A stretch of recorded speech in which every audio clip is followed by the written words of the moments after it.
Good afternoon, everyone. Good afternoon. I first give it honor to my Lord and Savior, Lord unto me, Jesus the Christ, to the Most High, and to every heart in the building, to Pastor Ledbetter, to Pastor Lee, and to all the people here in your respective places, First Lady, to Pastor, I'm sorry, man, what's your last name? Huff, to Pastor Huff, and to every one of you that took time out of your business schedule to come out today. We want to welcome you to the first session of the Black History According to the Bible. Black History According to the Bible. Now today, I want you to start out by first giving each and every one of yourselves a round of applause.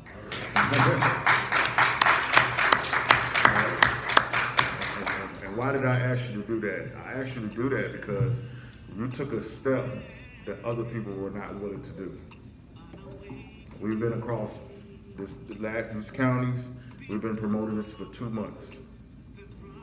And you guys, something inside of you said that you wanted to come out and hear what God had to say about the situation. You wanted to see what it was all about, okay? So I think that deserves some honor and some glory for that.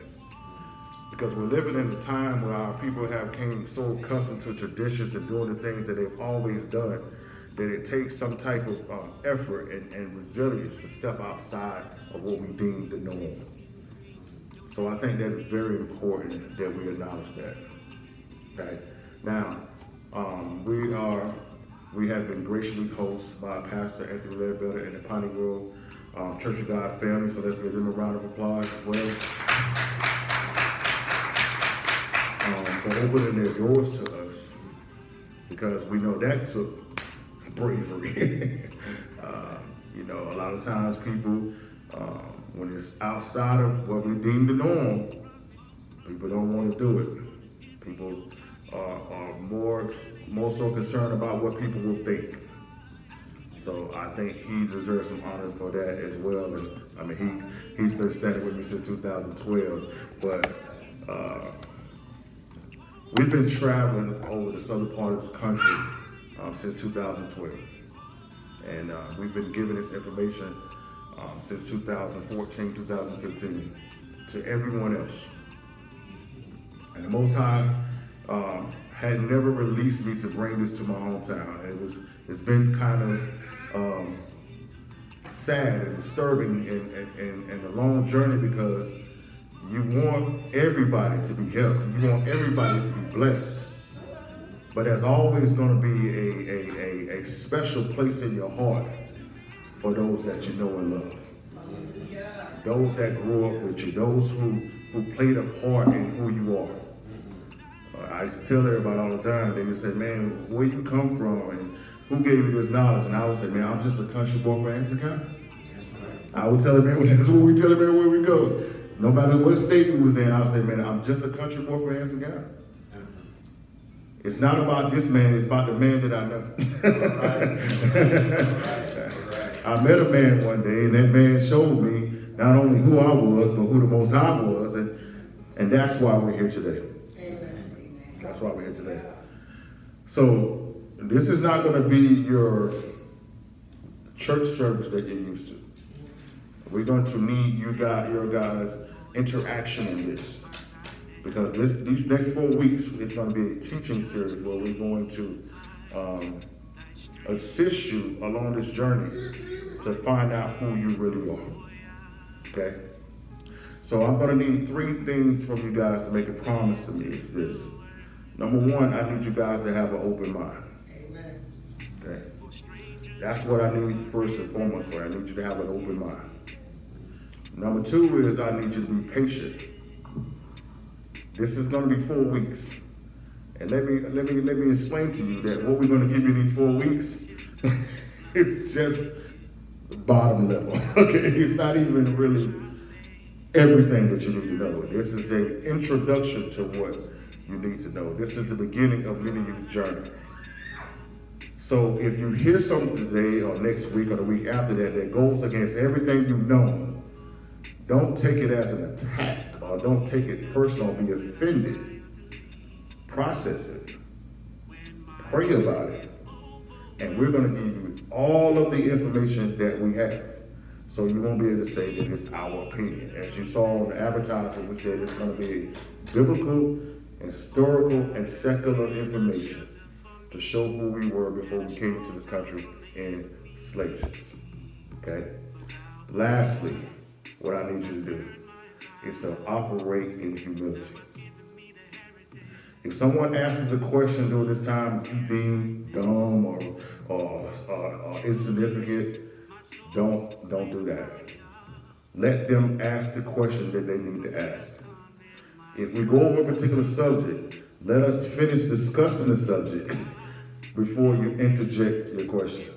Because we want your questions, okay? But don't let us just say one thing and then you automatically, hold on. Give us a chance, right? And like I said before, be patient, because some of the things you may ask today, we're not going to go over to the second and third session, right? You see this little baby right here. She was trying to have a conversation with the baby. She said, tell me your name. That's her base level information, but just because he's smart enough to talk and interact with her, she can't ask my man to, break down the Pythagorean theorem right now. You can't do that. So I want you guys to be patient with us, and everything you need, we will give to you. We will ask your questions. But our number one policy at Better Day Ministries is what? If we don't know, we'll tell you we don't know. We're not going to lie to you and give you some information just to say that we gave you some information, okay? All right. So I want us to pray, and I want us to do the Lord's Prayer. And the reason why I want us to do the Lord's Prayer together is because it's a model prayer for entering into the presence of the Most High. It's not an actual prayer, but it's a model prayer for what we get from when we come from here, right? So what we ask you to do is to say this with us as an introduction so that your mind will be willing to receive what it is you get. If you don't feel comfortable with saying this, you don't have to say it. You may not be there yet. Don't wear it like this is a pressure to do that. Okay, everyone comes from different walks of life. But for those who have a biblical foundation, we understand that we know that entering into his presence is where all knowledge is revealed. Right? Matter of fact, before we get started, give me Proverbs 1 and 7. Okay? Give me Proverbs 1 and 7. And we're going to go ahead and get started here. And as I said, for everyone, we will make, yes, ma'am. I was going to suggest that if we could, if we could join hands when we do the prayer. That would be beautiful. I just didn't want to make anybody feel uncomfortable. But that would be great. So let's stand up. That's a great suggestion. That's a great suggestion. Right? We have to stay here because we're in the camera. So, but you guys can do that. We're in the camera, so we have to make sure we stay in the camera. Thank you for suggesting that. I wanted to do that, but I didn't want no one to feel uncomfortable. Right? This is beautiful. All praise. Now, before we say this prayer, give them Proverbs 1 and 7. The fear of the Lord is the beginning of knowledge. So the Bible lets us know that the fear, which means the reverence and understanding who he is the beginning of all knowledge. Go ahead. But fools despise wisdom and instruction. But the fool, which the Bible says in Psalms 14:1, is the one who says there is no God. They despise wisdom and knowledge. So we must understand that there is no understanding that we can receive unless we first reverence who the Most High is. We know that the fear of the Lord is the beginning of all knowledge. And the Bible says in 1 Corinthians 3:18 that the wisdom of this world is foolishness to the Most High. Right? So, let us recite the Lord's Prayer as we get started. Our Father, which art in heaven, hallowed be thy name. Thy kingdom come, thy will be done, on earth as it is in heaven. Give us this day. Forgive us this day our trespasses, and lead us not into temptation, but deliver us from evil. For thine is the kingdom, the power and the glory, forever. Amen. I just embarrassed myself by missing out one of the key sentences there. Give us this day our daily bread. So forgive me. I've already set a terrible mark there. The preacher don't even know the Lord's Prayer. All right. So today is entitled Session 1 of the Bible in Black History According to the Bible. And as I said, all of this information that we have here today, we will give this to you immediately after the session. We will email this to you so you can have it all. All right? Now, over the 4 weeks, we're going to do these things in 4 increments. It's going to call the lie, why they lied, the truth, and what the truth means to us. So today you're going to learn the lie. Right? That's what you're going to learn today is the lie. Okay? And then after that, next week, you're going to know why they lied. Okay? Now, my first question for anyone who could dare to ask, who are you? Can anyone ask that question? Who are you? Now, I want you to understand that when I ask this question, I'm not asking is what it is that you do for a living.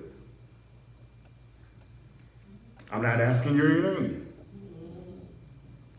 I want you to tell me, who are you? And as you ponder on that, I want you to go in your Bibles to Proverbs 29 and get Luke 14. Okay. So who are you?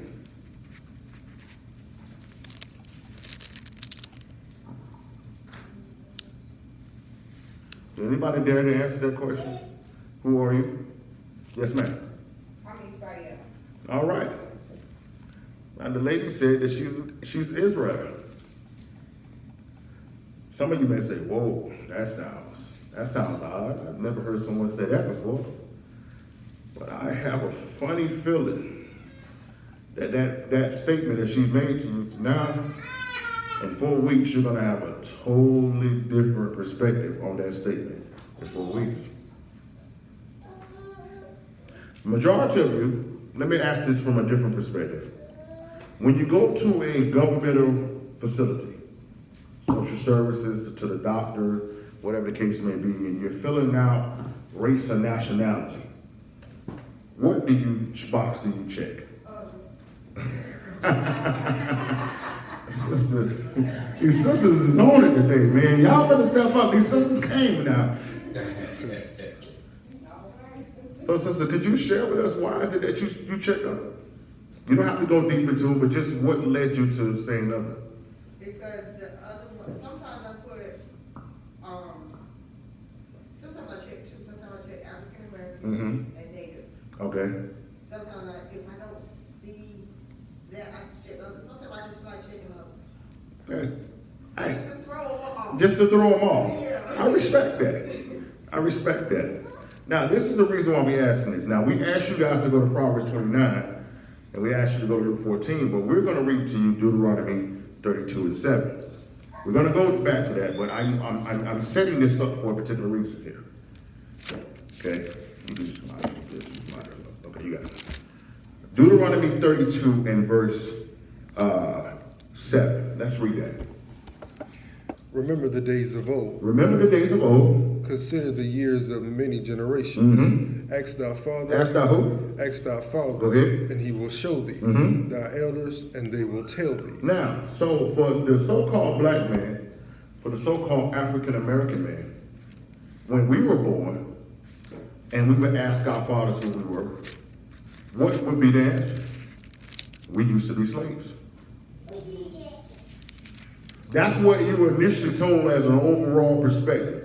That's not everyone's testimony, but I'm speaking generally for the so-called black man and so-called African American woman in this country. You were told that you are black, and if we were in an upper echelon or a different perspective, they would say, no, you are an African American. And you wouldn't question that because your father said that he was black.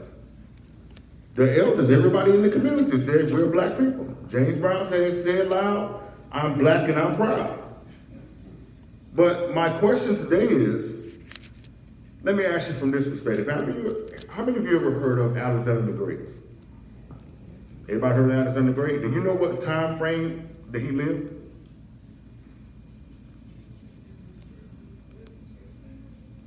It was 200 BC. So Alexander the Great lived 200 years before the birth of Christ. So how is it that we know about him, but we don't know our history past the 1600s? Do y'all find that something odd about that?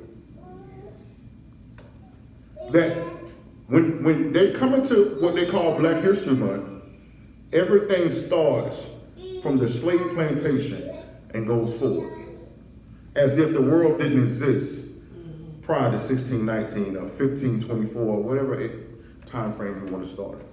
Do we ever ask ourselves why? That's a good thing. The sisters is on fire here today, right? So this is why I asked you to go to this, because if we asking our fathers and our fathers are telling us that we're black, we have to ask the question, who told our fathers that?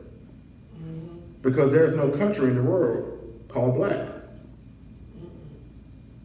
Now, we know African American was only started in the 1980s by Jesse Jackson. No one was calling us African Americans in the 60s and the 70s.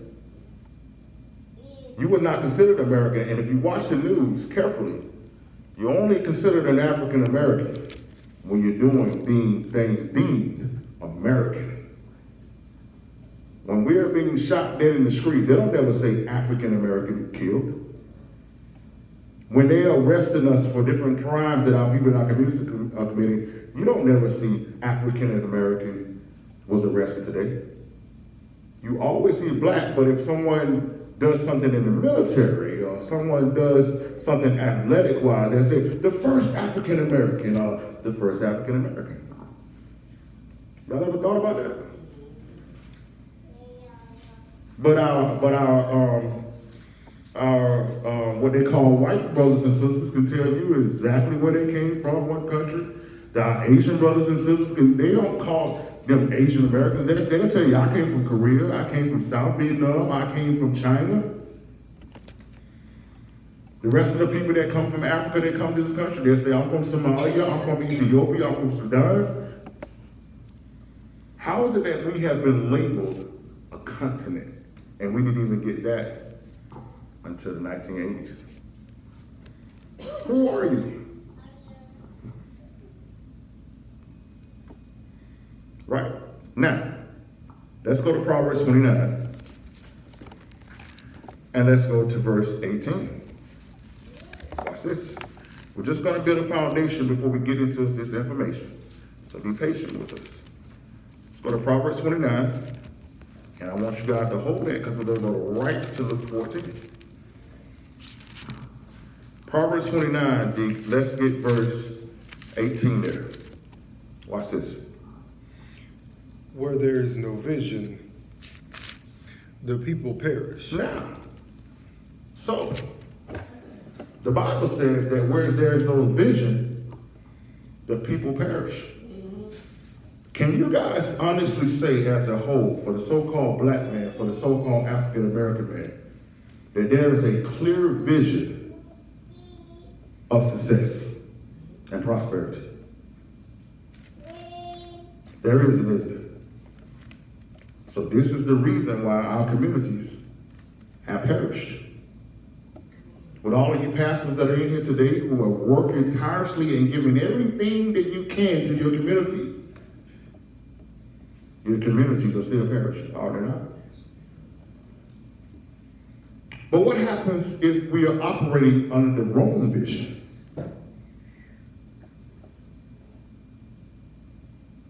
Then they're only going to lead to more destruction and hardship, right? Yes. So read that from the top again, Deacon says what? Where there is no vision, Where there is no vision, the people perish. But he that keepeth the law, but he didn't do what? he that keepeth the law, happy is he. Now, We're not going to harp on this, but I just want to propose a question. Remember, I asked you guys to be patient with me, right? As a whole, in the so-called black church, in the so-called African American church, do they teach the laws of the Most High? Read that last part again. But he that keepeth the law, But he that keepeth the law, happy is he. happy is he. Would you say our people as a whole in this country are happy? So notice there that we're seeing that he says without a vision, the people perish, and happy is he that keepeth the law. So we're noticing here that we're seeing two distinct things that our communities don't have. Vision or the law. Right? Who are you? Now let's go to Luke 14. Watch this. Let's go to Luke 14. And Deke, I want you to read there verses 28 through 30. Watch this. Luke 14, verses 18 through 30.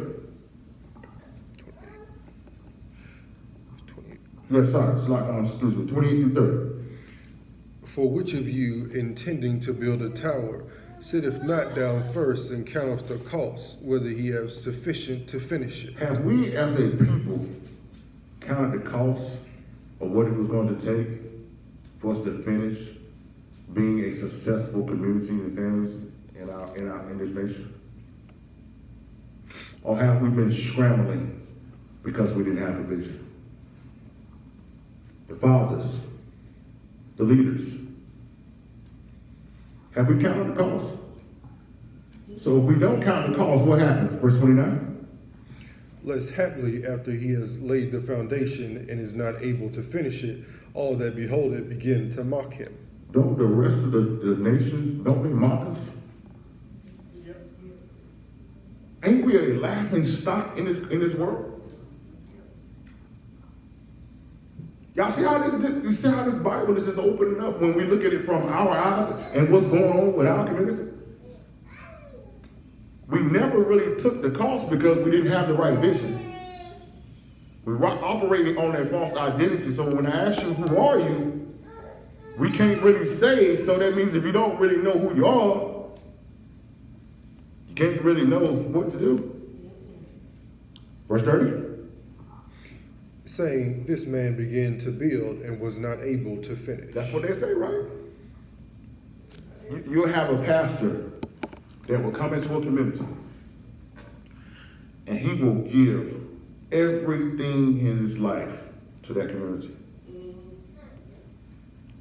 He or she will pour out their lives.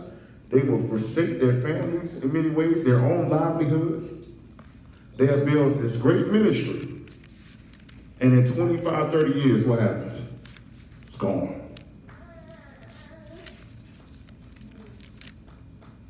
But yet we see buildings that was built on a proper foundation still standing to this day. So it isn't the effort or the desire. What is it? The foundation. Now, I bet some of you are asking the question, why are we here?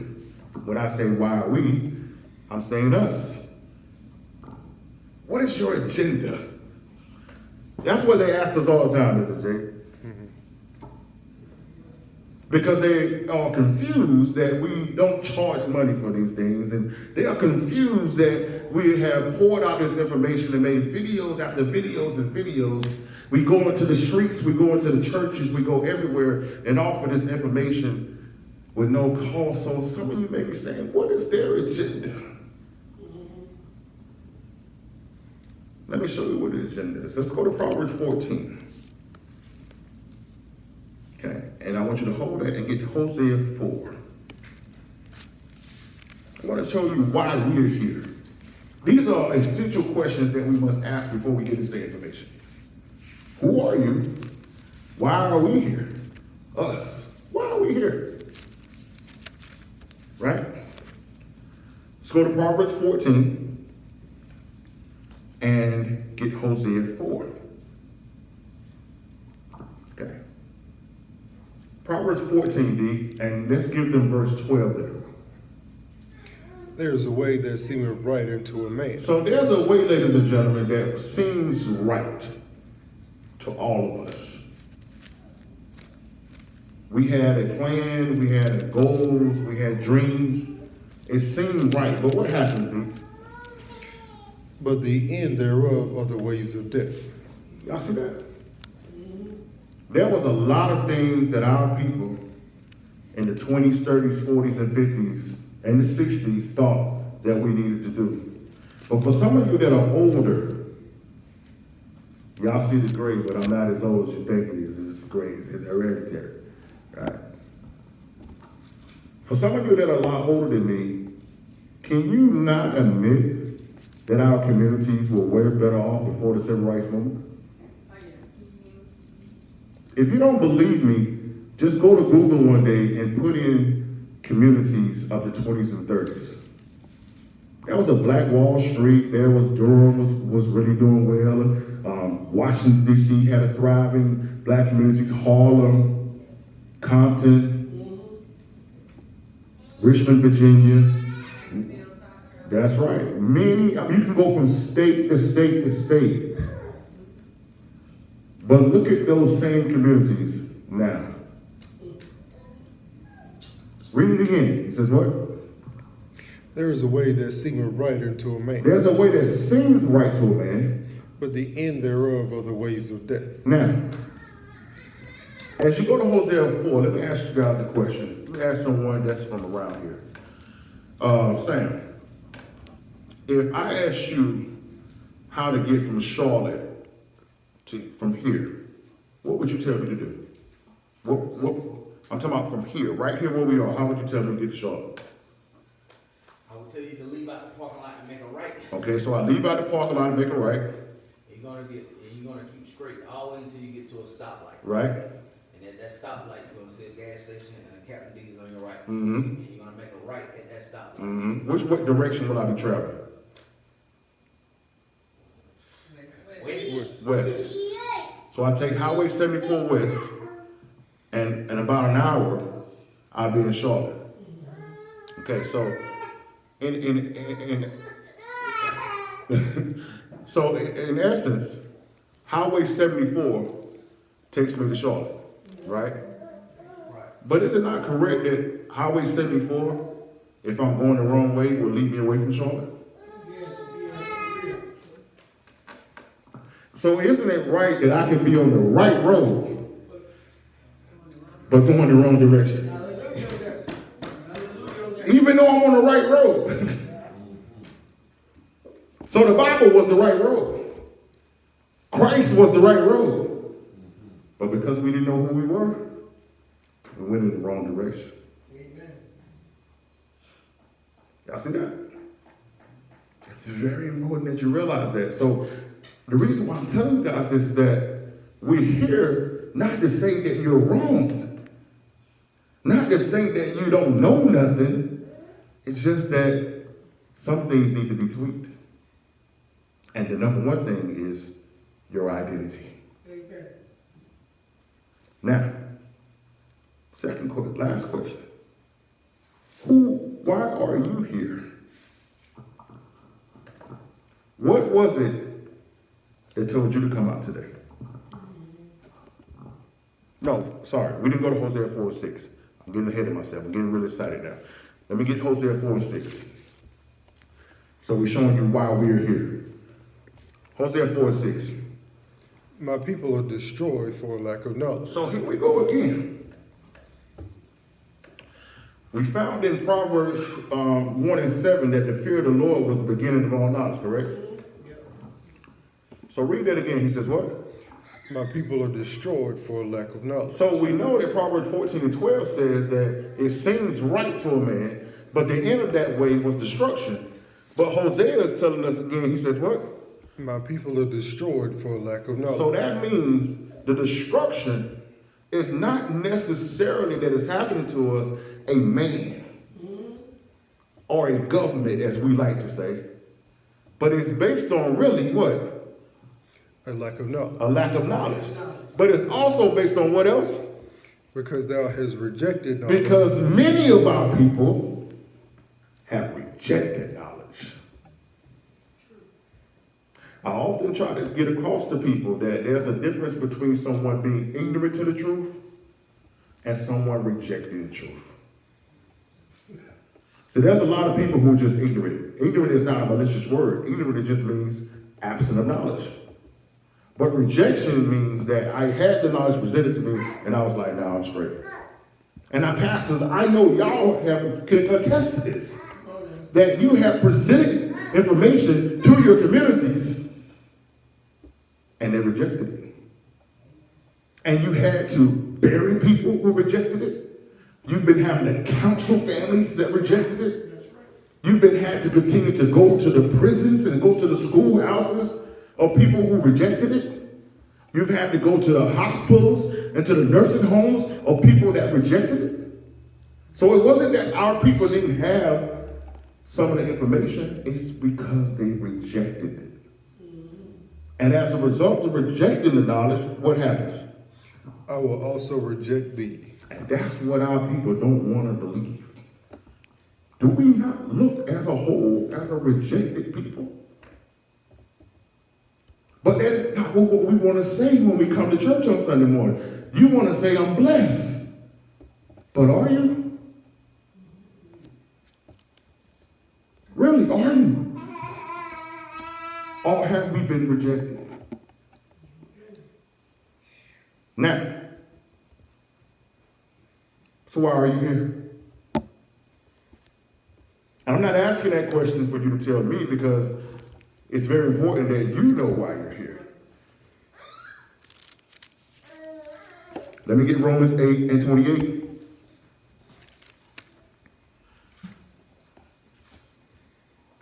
Do you know what your purpose in life is?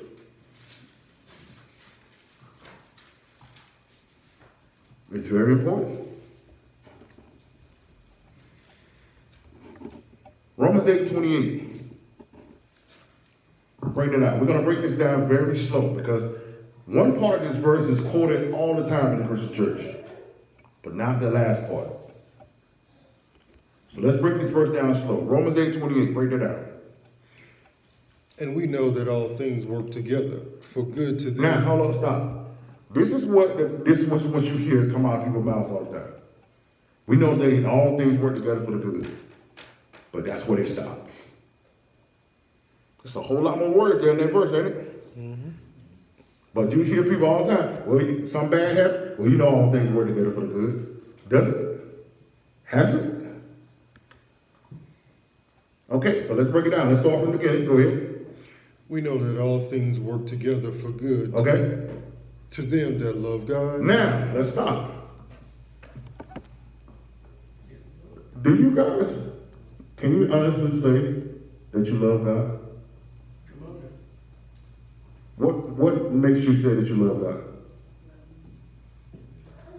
Now, I don't want anyone to ask this question if you feel uncomfortable. What is it about your life that you can honestly say that says, I love God? I don't have to ask, does Pastor Lee and his wife love each other? I can see it all over. Everywhere I see them, they show me that they love each other. Every time I see them, I've known them for years. I don't have to ask them, do they love? I see it. Okay?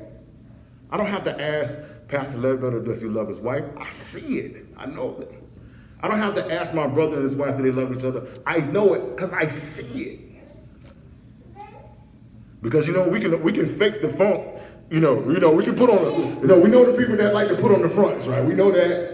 But eventually it shows, eventually. Yes, it does. You can't fake it forever. So how do we know that we love God? Anybody willing to answer that question? How do you know you love God? I would say because we just like I said with the relationship. Mm-hmm. It ought to be seen because we're found pleasing him doing the things that he requires. Mm-hmm. To me, that's how you would show. That's good. But wouldn't that be more so an example of his love for you? That too, but I think Mm-hmm. Okay. Yes, ma'am.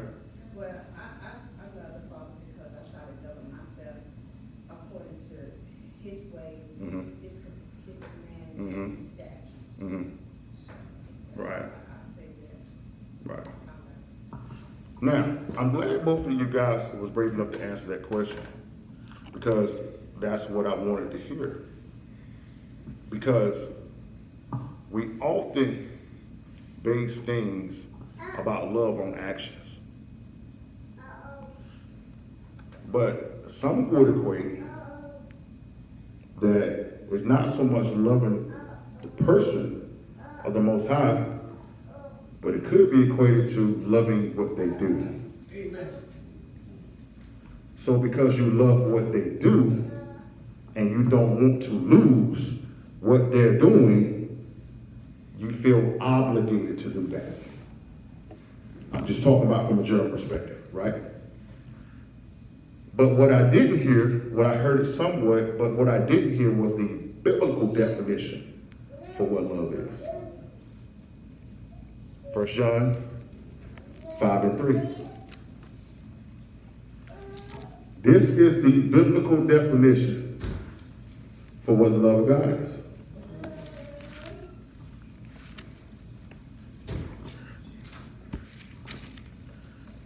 First John 5:3.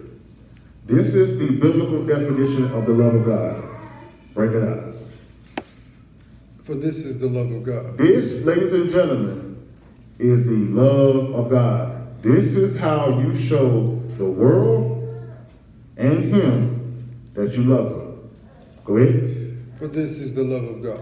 Right. That we keep his commandments. That we do what? Keep his commandments. No, that we teach the people that the commandments are done away with. That we keep his commandments. That we keep His commandments, And his commandments are not and grievous. His commandments are not grievous. Now remember, when we was over in Proverbs 29, I told you to remember that a man without a vision perish, and happy is he that keepeth the law. But we see over here in 1 John, in what they call the New Testament, that John said that the way you love Him is by keeping His commandments. So the majority of the people who say they love God, do they? Just wanted y'all guys to see that. Some of you saying, what does this have to do with who we are? I'm getting there. Because I want you to know why this information of knowing who you are is important. Okay? Now, giving honor to Prophet Hawkins out there, one of my spiritual moms in the village. Shouts out to Ellen. Thank him for coming out. This is Pastor Ledbetter, Pastor Huff, Pastor Lee. This is Prophetess Hawkins from Laurel Hill, North Carolina, Shining Light Faith Temple. Great woman of God there. Now, let's go back to Romans 8:28. Now, let's start from the beginning. Romans 8:28. Go ahead. And we know that all things work together for good to them that love God. So that means we can equate there that all things work together for them that love the Most High and are doing work that are keeping His commandments. So as a whole, generally, is the so-called black man and the so-called African-American man keeping the Most High's commandments? Nope. So this is one of the reasons why our communities are not working out. Go ahead. To them who are the called according to his purpose. So, how can a perfect person operate in their purpose if they don't know who they are? Because that's why I took you to Proverbs 14:12 first. A way seems right to a man, because I think I'm one person, but because I'm really another person, I'm actually not following the directions for my life, according to him. Because we know Jeremiah 1:5 says what? Before I formed you in the mother's womb, I knew you and did what? Sanctified you. So that means that no matter what situation or life or education or what side of the tracks that we was born in, or who they told us we were when we was born, he already had a purpose and a destiny for our lives. And it was up to us to go back to him the right way. But just that example that we just gave a minute ago, Highway 74 takes me to Charlotte, but I have to be traveling west. I can be on Highway 74 all day. If I'm traveling east, I will never get to Charlotte. No matter how much gas I have, no matter how much determination I have, I won't make it. I'm gonna have to turn around. And today is the first stage of turning around. All right? Now, lastly, how will learning our true history impact my life? I know that's what some of you are saying. Like, what is this really going to do for me? Christ died for my sins, blah, blah, blah, blah. Why do I need to know what happened 1500s, 1400s, 1300s? My future. What is it going to do for my future? My community. What is it going to do for me? Let's go to Matthew 12:25. Because I want you guys to understand this is a purpose. I want you guys to fully know that you're not here for no reason. All right? Matthew 12,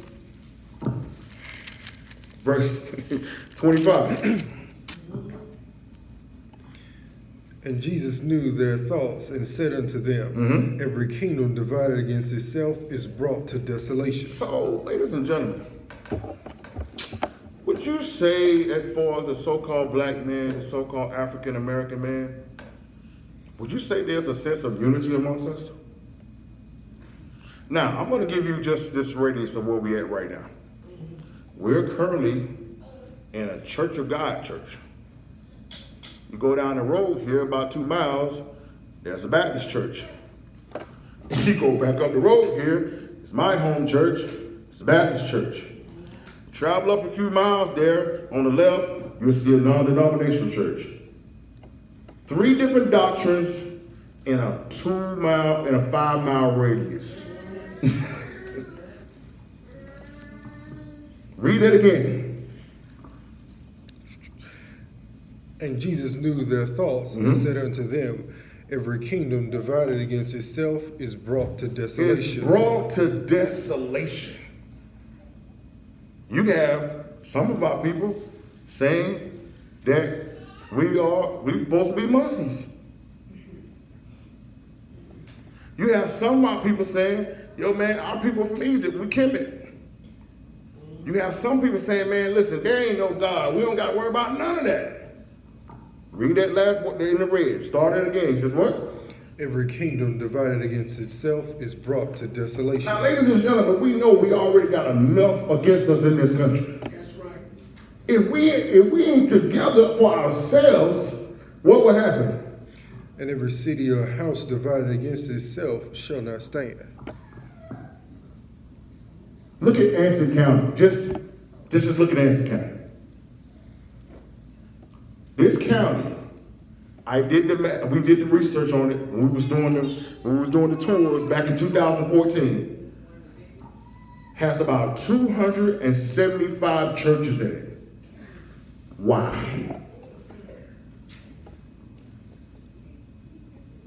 Why? I said, this small area, 275 churches. Why? Because everyone has their own doctrine. Everyone has their own way. I got to do this my way. Well, then we're going to do this over here. But we say we serve the same God. I have another question for you. Who gave us those denominations?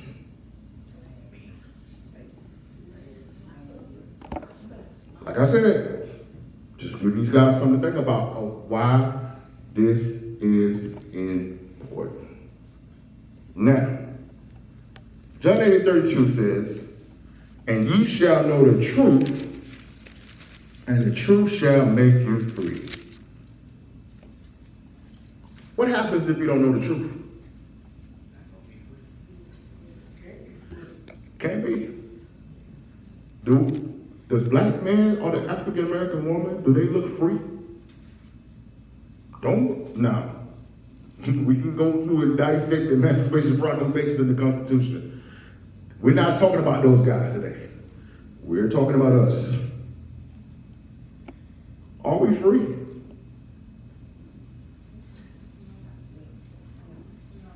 Why? Because we don't know the truth.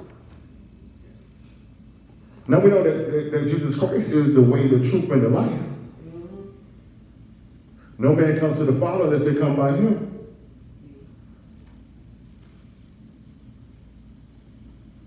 But what if we on Highway 74 going east? I'm equating Christ to be Highway 74. On the right road, still going the wrong direction. So Christ has always been the answer, but we was operating from the wrong perspective because we didn't know who we were. So, the quickest way to discover a truth is to look behind the lie. Let's get into the meat now. Uncover the lie, find out who started the lie, and figure out how does the liar benefit from presenting the lie as truth. I'm going to read that again.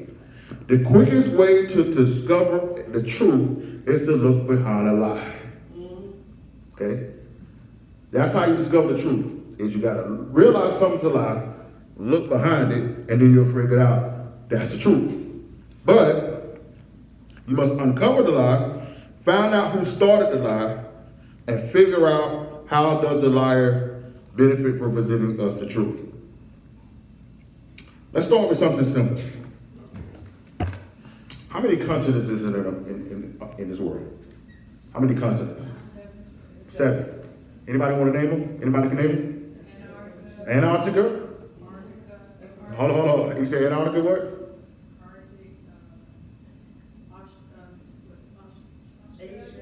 Asia, Australia, North America, South America, Africa, and Europe. 7 continents. Where did the Middle East come from? So why are we saying people come from the Middle East if there's only 7 continents? One of the many. But we're going to start with that lie today. So I asked everybody, how many continents are there? And everybody easily said there's 7, and no one said the Middle East was one of them. But isn't the Middle East at the central, what they call the Middle East, it's at the central of everything that's going on today? It's where they say all religions birthed out of, major religions. But that's a made-up thing. Now, as I said, we have your email addresses, so we're going to send you all of this. First article we have for you today is entitled, Editorial Notebook, How the Middle East Was Invented. Watch this. It was an article written by Carl E. Mayer. I want you to read that right there, the holidays part right here. Check this out. The term Middle East was coined in 1901. When? 1901. Did y'all see that? So you know that, do you guys know that the term Middle East didn't exist before 1901? No one in the world was saying Middle East until 1901. Remember, what did I say? In order to discover the truth, you must uncover the lie, find out who lied, and what does the liar benefit from presenting it as truth? Okay, now, let's start from the beginning. Read that. The term Middle East was coined in 1901 by Admiral Alfred Thayer Mahan, the celebrated American advocate of naval power. Now, so this guy was a Navy admiral from England, but he was an advocate working on behalf of who? America. Remember that. Go ahead. It was popularized in speeches in 1916. So, it was created in 1901, but they started popularizing and spreading it over the world in 1916. Go ahead. By Sir Mark Scott, a British member of the Parliament. Now, going back to now, it's still in where? England. I want you to always point out who are the people that are presenting the lies. You're going to see a common theme. All right? Go ahead. A British member of the Parliament. As a part-time diplomat, he also negotiated the secret Sykes-Picot Agreement, which defines spheres and influence in a soon-to-be partitioned Ottoman Empire. Now, so what that means is, if anybody know history, Ottoman Empire had done took over that part of the country, the part of the world. But the British, along with their allies, defeated the Ottoman Empire. And in 1901, in Iran, oil was discovered. So this is your Desert Storms, all of your wars. They found out there was oil there, and that's when they turned the new term Middle East. Now that's on the economic side. You got to know what it is on the spiritual and the biblical side in a moment. Go ahead. Okay, why does this matter? By introducing a new term like the Middle East, those who are in control of information and education can utilize this false narrative to uphold their desired narrative while simultaneously keeping the rest of the population, namely us, in the dark concerning who we really are. Some of you may be saying, what does this got to do with us? Remember I told you that the Middle East, the term of the Middle East did not exist to when? 1901. What happened a few years before that? Anything significant stands out? The so-called black man was freed in slavery. You see that? So right after we get off the plantation, there's a lot of different measures that are made across the world. And you're going to learn about all of those over these next 4 weeks. We started with the basic thing. So as soon as the black man gets freed off a plantation, now we got to create a whole new area of the world that didn't exist prior to that. I wonder why. You're going to find out why. Next article. It's called Collective Degradation. Collective Degradation, Slavery and the Construction of Race. Was written this was done at Yale University, November the 7th through the 8th, 2003. This particular part of the conference, this journal entry, was done by a man named Benjamin Prod from Boston College. And the part that he wrote was called Ham and Noah, Sexuality, Serviturism, and Ethnicity. So what this was is exposing how they used the new term Middle East to create different races. Okay. Now, we're going to read you a few excerpts from this. You will have this information for yourself. Start at the top. In 18th and 19th century, that would be the 1700s and the 1800s. Go ahead. Euro-America, Genesis 9:18 through 27 became the curse of Ham. Look at that. So, ladies and gentlemen, for those who have any form of theological or biblical training, who do they say the black man is? There it is. But you're seeing here, articles wrote that it wasn't until the 1700s that this was invented. What was going on during the 1700s? What was going on with our people? They was trading us. Yes. Y'all see that? Because I wanted to make sure I give y'all everything.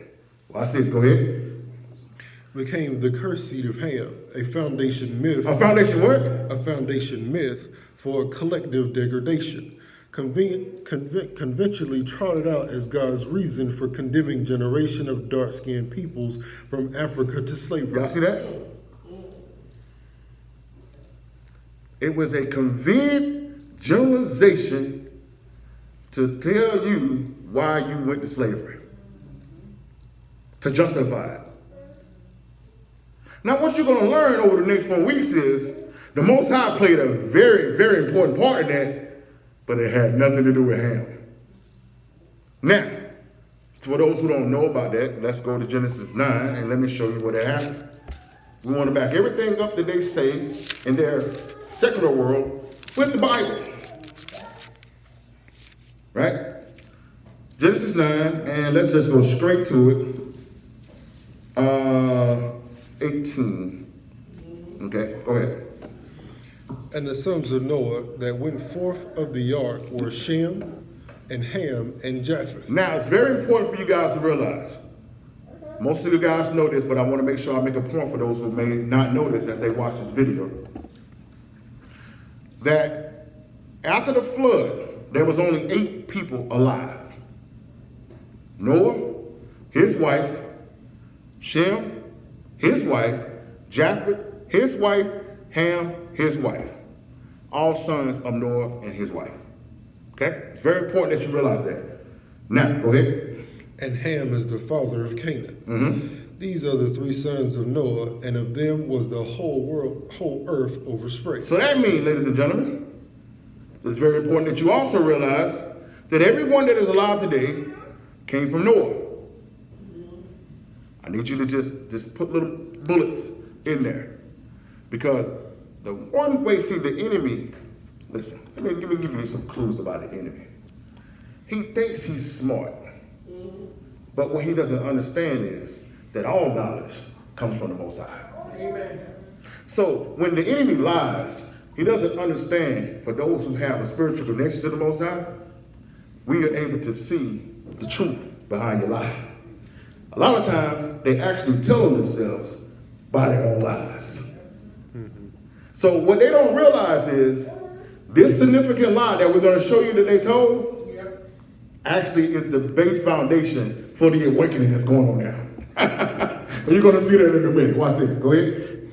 And Noah began to be an husbandman, and he planted a vineyard. Mm-hmm. And he drank of the wine and was drunken and was uncovered within his tent. So that means that Noah had a bad night, had a rough night. Now, I want to correct something biblically here that's been taught in the Christian church for a long time. I just want to take a moment here. A lot of times when you see the sermons where people like to justify sin and reckless behavior, they like to mention Noah and say, well, Noah got drunk. Listen, if you spent 150 days on an ark, and you came down after you came out of that ark, after the water receded, and you saw the whole entire world full of dead bodies, you would probably want to sip something too. So they like to take this one incident of Noah getting drunk and say he was a drunkard. No, he wasn't a drunkard. He was a very, very, very blessed man. He was a man of the Most High. And that's why he was chosen to repopulate the earth. I wanted to make sure we brought that out. I don't like the way our Father be represented sometimes. He got drunk one day, okay? One time. All right, go ahead. Verse 22, and Ham, the father of Canaan, saw the nakedness of his father and told his 2 brethren without. Now, so Ham is the one saw it. He disrespected and dishonored his father. Go ahead. And Shem and Japheth took a garment and laid it upon both their shoulders and went in backward. So Shem and Japheth said, listen, man, we can't disrespect our father. We're not going to do that. That's not right. And they went in backwards. Now, just go down to, so we're going to have to break all that down. Go down to where Noah finds out. Verse 24, and Noah awoke from his wine and knew what his younger son had done unto him. Mm-hmm. And he said, cursed be Canaan. He said, cursed be who? Cursed be Canaan. Now, notice that Noah said, cursed be who? Cursed be Canaan. No, cursed be Ham. Cursed be Canaan. So he said, cursed be Canaan, which was a seed of Ham. That's right. But they'll tell you, you're the cursed seed of Ham. See that? The way you discover the truth is to look behind a lie. The Bible didn't say that Ham was cursed. The Bible said Canaan was cursed.